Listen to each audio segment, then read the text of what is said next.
Hey, this is Ish, and in today's talk, I'll be going over how to break out of a downward spiral.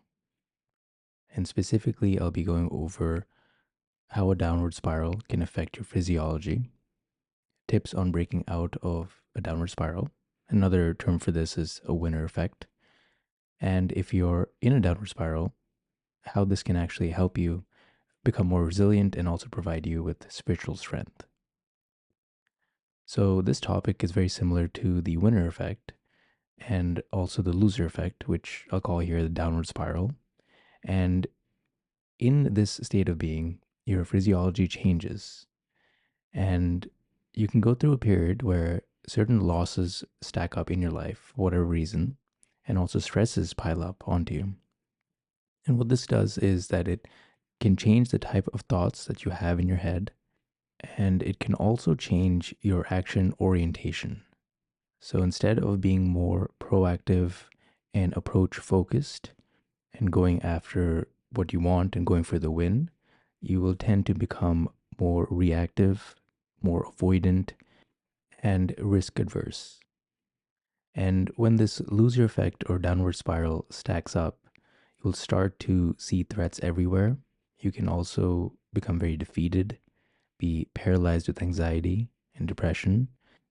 And there's also learned helplessness, where you become very helpless. And lastly, there's also periods of stagnation because you aren't taking proactive action and you're reactive. You may not take any action at all and you remain the same, and this eventually devolves over to stagnation. And to use in a more extreme analogy, you can think of it like digging into a pit, and the further down you go, the less you're able to see the light within the tunnel.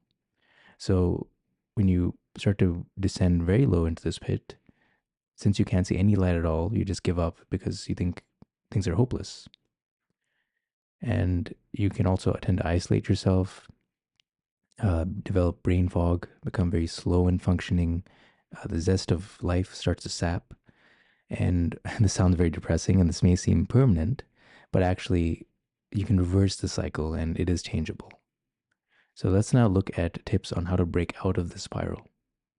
The first thing is to realize your locus of control. So this is talked about a lot in self-help industries. And this is where you focus on what you can control and what you can do, as opposed to reacting to things outside of yourself and thinking that you can do anything. So this gives you a sense of control and power where you feel empowered to do things. And the way to develop this control is to start by taking very small actions and to start to stack wins. And in the beginning, it could be very small, like cleaning your room or making your bed. And as you start to build upon this, this creates a positive feedback loop, which reinforces itself. So when you start to shift a few wins due to your internal locus of control, and you get this feedback loop going, you start to get more energy, more motivation, more passion, and more optimism. And you slowly start to reverse the cycle. And it's through the momentum and sustained action that creates this feedback loop. Because when you look at someone who is not really doing so well and someone who's really enjoying life, the gap seems to be very large. But it is actually through the very small steps and small actions over time and feedback loop that can actually bridge the gap between the two. And I also do want to emphasize that taking very small steps and small actions is more recommended than trying to think very big in the beginning and not accomplishing that. And you do also want to congratulate yourself on every step of the way, too. So, an example of how this may look like is instead of thinking that I'm going to go exercise to take care of my health an hour every day, just think, okay, I'm just going to go to the gym. And as long as I went and just did a little bit of something, maybe 5 minutes a day, that's good enough. Or if you want to start to meditate, instead of thinking, okay, I'm going to do 3 hours a day, just start small. Just say, okay, I'm only going to do 10 minutes a day, and congratulate yourself. And really trust that this momentum of sustained habits every day will start to create this winner effect in you and upward spiral where you get more energy because you feel proud of yourself, and this internal locus of control starts to increase more and more. So now that we've talked about different tips on breaking out of a downward spiral, I do also want to go over some of the lessons you can actually learn from being in a downward spiral. So the first very important thing is it has you view your relationship to attachments. So if you were on a winning streak in life or an upward spiral where things are generally on the up and up in various different domains in life, but it was built on a very shaky foundation, meaning you were gaining your happiness and positive emotions through how things were externally and how things were looking, this is not a very stable structure. You will be anxious and restless to keep what you have or to gain more. And then when these things also change, so you lose, say, a job or a relationship that you have or an attachment to certain items around you, when these things go away, then you'll be devastated. And your happiness will go up and down dependent on external things. So, this is where different contemplative traditions will invite you to find happiness outside these different things. So, you're learning to let go of attachment. The next lessons you learn from a downward spiral is gaining knowledge, resilience, and an inner strength. So, it is through losing that you gain instability and resilience, you become stronger, and you also learn what not to do. So, this way you fail upwards.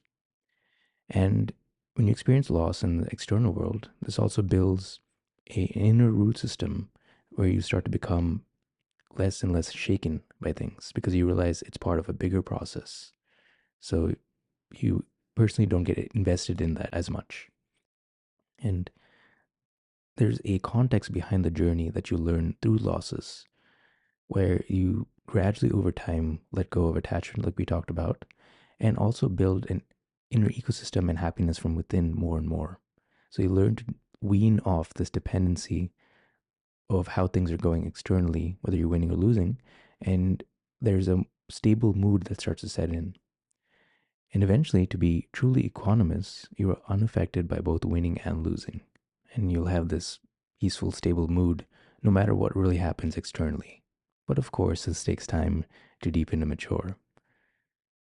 But again, with losing, you grow that spiritual roots. And if you can be totally free of attachment, so this is where the contemplative tradition advice comes in, and you have external success through learning about personal growth and uh, teaching on the winner effect, for example, the upward spiral, without any craving, this is actually a good balance.